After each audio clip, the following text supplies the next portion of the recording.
Muitas coisas estão acontecendo com a economia nos últimos tempos, não só no Brasil, como no resto do mundo inteiro, muitas incertezas, muitas tensões, né? Enfim, no vídeo de hoje eu vim explicar justamente o que está acontecendo, se isso pode afetar a nós, né, o povão, como é que isto se relaciona com a nossa vida, como é que isso se relaciona com a economia brasileira, também o que está acontecendo fora do país, né? E como vocês sabem, o conteúdo de economia continua nesse canal, né? Eu não vou parar de falar de economia, eu só também vou tentar explicar algumas coisas, né? Inclusive relacionadas com esse assunto de economia, porque afinal a economia é uma ciência humana, né? Então se a gente conseguir misturar isso e relacionar, porque há esta relação com outras ciências humanas, como filosofia, sociologia, etc., fica muito legal. E esse é o objetivo agora do canal, mas a gente não vai deixar de falar de economia, porque é uma coisa extremamente importante e é uma coisa que eu quero também seguir como trabalho da minha vida, né? Então vamos lá, né? O que está acontecendo afinal? Bom, a primeira coisa a ser comentada, que é extremamente importante, é a vitória do Nicolás Maduro nas eleições da Venezuela, né? Vitórias entre aspas, né? Justamente porque foi tudo muito estranho nessas eleições. Alguns jornais foram fazer a conta das eleições e viu que o número passava de 120%. Outros disseram que passava de 150%. Ou seja, tá tudo extremamente esquisito. Enfim, o Lula comemorou a vitória do Maduro, o PT disse que foi algo extremamente democrático, extremamente pacífico, enquanto outros países do Ocidente, como por exemplo os Estados Unidos, disseram que não, disseram que foi fraudulento e na verdade eles consideraram a vitória do González, né? Eles reconheceram o González como o vencedor dessas eleições e não o Maduro. Bom, daí pra frente, só pra trás, né? Mais de 20 pessoas já morreram nessa treta toda por causa das manifestações que aconteceram na Venezuela, mais de 1.200 pessoas foram presas em todo esse cenário e, enfim, é óbvio que isso tudo ia acontecer. O Maduro é um governante ali da Venezuela que busca, aliás, justamente essa implementação do comunismo no país. É óbvio que, evidentemente, que está na fase do socialismo e nunca vai sair dessa fase do socialismo, porque a gente sabe que o comunismo, né, a gente pode definir o comunismo aqui como as duas coisas, tanto como o modelo, o plano total, ou justamente como a fase do modelo geral desse comunismo, que seria quando o Estado já não seria mais necessário, né? A desigualdade já não existiria, etc. Só que a gente sabe que esse estágio propriamente dito do comunismo, né, nunca vai ser atingido, é evidente que isso nunca vai acontecer, por isso que a Venezuela continua na fase socialista e não vai sair disso, né? Cá entre nós é realmente uma ditadura. Eu, enquanto católico, sou totalmente contrário ao comunismo, assim como todos os católicos deveriam ser, por motivos bem simples da filosofia marxista, como a amoralidade, por exemplo, é uma coisa que é muito importante, que está muito presente na filosofia marxista, o materialismo filosófico, né, que é justamente essa negação de qualquer aspecto sobrenatural, tudo que existe ao mundo material, né, não existe essa sobrenaturalidade. Por exemplo, Marx dizia que a religião é o ópio do povo e, evidentemente, você não consegue conciliar o pensamento marxista justamente com a religião católica ou qualquer outra religião, justamente porque você está negando ali os princípios metafísicos da coisa, assim como Nietzsche fazia, por exemplo, né, era uma crítica, de certo modo, ao estudo metafísico, porque isso seria desvalorizar o mundo material, que para Marx é a única coisa que importa. Além disso, também está muito presente no marxismo, né, esse relativismo muito grande, então nem tudo é certo ou errado, sempre, aliás, nada é certo ou errado, sempre tem esse relativismo, né, e a gente sabe que também, mais uma vez, é impossível você conciliar isso com a religião católica. E, obviamente, também está muito presente no marxismo essa luta contra a família, né? Porque para Marx a família era só um conceito burguês que servia para atender aos interesses burgueses. Enfim, evidentemente, tudo isso é inconciliável com o catolicismo, principalmente porque a Igreja Católica luta com unhas e dentes contra o comunismo, contra a filosofia marxista, né? Então, o Pio XII, né, o Papa Pio XII aí, ele literalmente declarou a excomunhão de qualquer católico que compactuasse com a filosofia marxista ou que fosse, inclusive, especificamente, comunistas, né? Entrou em sérias brigas com a União Soviética, a própria União Soviética fez diversas propagandas anticatólicas e muitas coisas, inclusive, para difamar a imagem do Papa Pio XII, não só do Papa Pio XII, como de toda a Igreja de Roma. Mais que isso, enfim, o Papa Bento XVI, né, ele declarava publicamente uma luta contra o comunismo, João Paulo II também, etc. Voltando para a economia, dessa vez no Brasil, acontece que na última reunião do Copom, né, do Conselho Monetário, né, enfim, do Banco Central, a taxa de juros manteve, né, seguiu em 10,5% ao ano. A única coisa que, digamos, foi muito estranha é porque não teve nenhum sinal de que isso vai mudar na próxima reunião do Copom, que vai acontecer em setembro. E por que isso daí é muito estranho? Porque nos Estados Unidos, os juros se mantiveram também entre 5,25%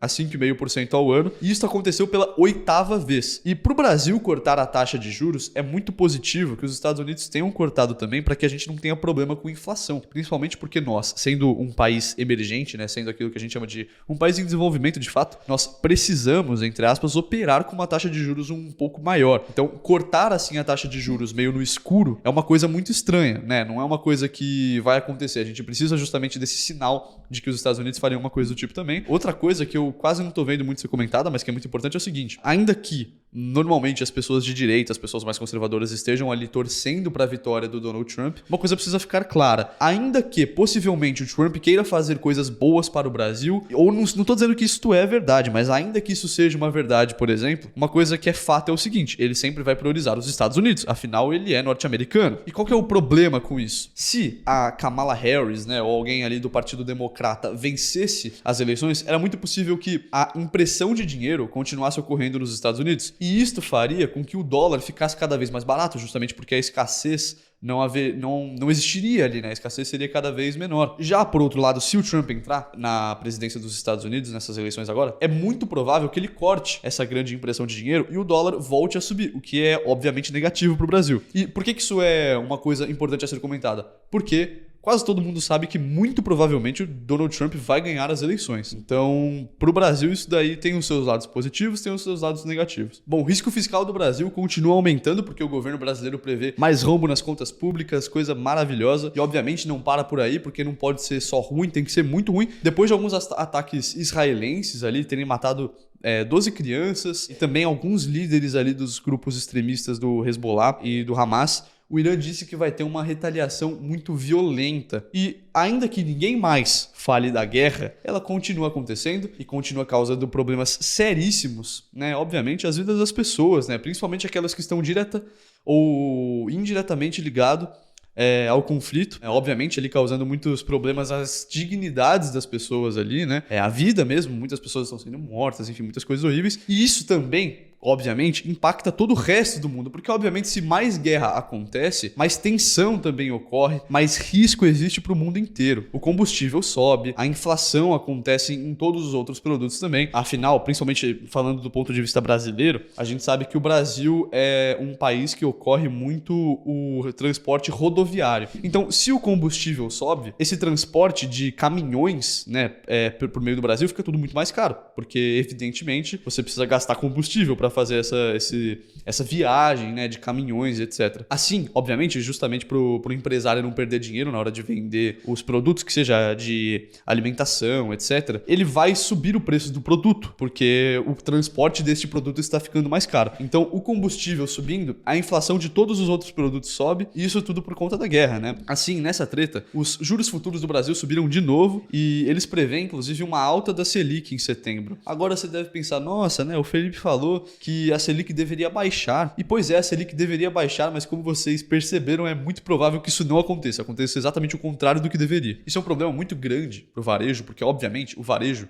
vende menos com uma taxa de juros mais alta, né? É um momento de fato muito ruim para o Brasil, era um momento do consumo aumentar, das pessoas comprarem cada vez mais coisas, etc. Mas com esses juros altos, né, e prevendo ali até uma alta desses juros, né, que suba mais ainda, vai acontecer uma dificuldade da população conseguir crédito. E com essa dificuldade da população de conseguir crédito, vai ocorrer o contrário do que deveria. O consumo que já está baixo deve ficar cada vez mais baixo. E isso é extremamente negativo para os comerciantes e obviamente para o Brasil como um todo. Então, ainda que nós precisemos sim de alguma medida para que a inflação saia do controle no Brasil, não era o momento desta medida ser justamente a alta dos juros. Então a gente precisaria achar alguma solução de curtíssimo prazo, né? O que dificilmente vai acontecer. Enfim, é um cenário muito incerto, infelizmente. Bom, como vocês viram, o dólar também subiu muito, né? Tá perto de R$6, um absurdo mesmo, uma alta muito grande por conta desses todos os problemas econômicos que eu comentei. O Lulinha tá de parabéns. E além disso, o Japão, que é um país extremamente seguro financeiramente, né, um país extremamente sólido, aumentou as taxas de juros deles para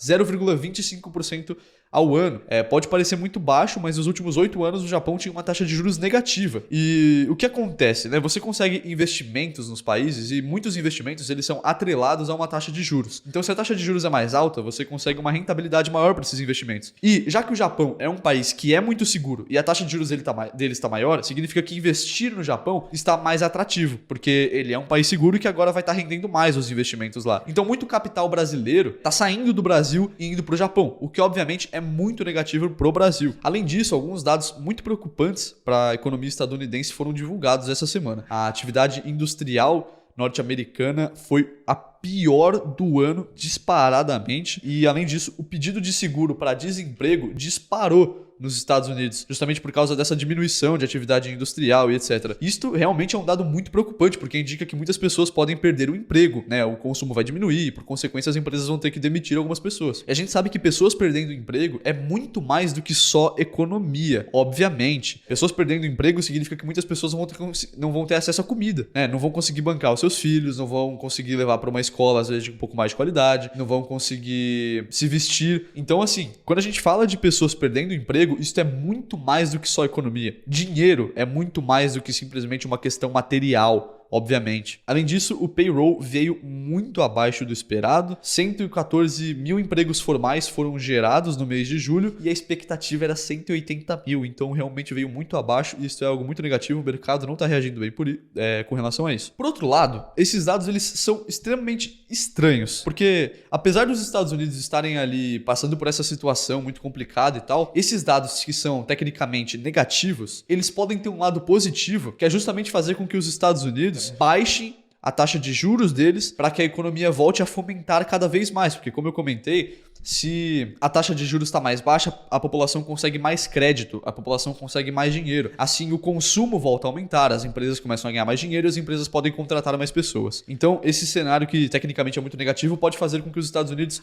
baixem a taxa de juros deles. Isto pode ser bom para eles e também pode ser muito bom para o Brasil, porque como eu comentei, se os Estados Unidos baixarem a taxa de juros lá, isso significa que o Brasil também pode baixar a taxa de juros aqui. Lógico, não é 100% direto assim, como eu comentei, as questões relacionadas ao Oriente Médio também influenciam, mas é lógico que há uma relação. Agora, mais uma vez, ainda que eu tenha comentado que isto há um ponto positivo, precisa ficar claro que isto é, antes de tudo, extremamente preocupante, porque isso pode indicar que uma recessão nos Estados Unidos possa acontecer. Não à toa, existe ali o VIX, que nós carinhosamente aqui no Brasil apelidamos de VIX, é o índice do medo nos Estados Unidos. O índice do medo nos Estados Unidos aumentou simplesmente nada mais nada menos do que 133% no geral, tendo um pico de 234% no aumento nessa semana. Eu vou estar deixando uma imagem aqui na tela para vocês verem. Então, a situação não tá fácil assim, né? Mais uma vez, ainda que tenha esses pontos que talvez possam gerar coisas positivas, isso é um dado muito preocupante, isso pode sim significar uma recessão nos Estados Unidos. E a gente sabe que os Estados Unidos, sendo ali o país mais importante do mundo economicamente falando, se acontece alguma coisa lá, se acontece uma crise lá, essa crise vai obviamente impactar o Brasil também, vai impactar muitos outros países. Então é fato que as coisas não estão muito simples no mundo como um todo. Para aquelas pessoas que investem, o que isto muda? Afinal, esse cenário caótico. Olha, que fique claro que você pode sim tomar algumas decisões baseadas neste momento, mas é importante dizer para você ter a ciência de que você é um investidor simples, afinal, né? Não tomar medidas extremamente avançadas que estão além do seu conhecimento. O melhor investidor de todos, o mais inteligente, inclusive, é aquele que sabe que é burro, porque você vai tentar justamente tomar as decisões mais simples. Ele não vai tentar adivinhar o que vai acontecer com o mercado, ele não vai tomar decisões baseadas na especulação, ele vai tomar decisões lógicas. E as decisões lógicas são basicamente você seguir investindo, fazer o básico todos os dias, durante um tempão. Fazer aquilo que funciona sempre. Ainda que você passe por momentos de muita dificuldade na economia, se você faz o básico, que é investir todo mês em empresas boas, em empresas sólidas, analisando aquelas empresas, ainda que situações ruins aconteçam, no longo prazo você tende a performar bem. Então, isso é uma coisa extremamente importante dizer. Não tente adivinhar o futuro. Você vai falhar muito provavelmente. Ainda que as notícias às vezes sejam meio ruins, eu espero que vocês tenham gostado do vídeo para que eu possa ter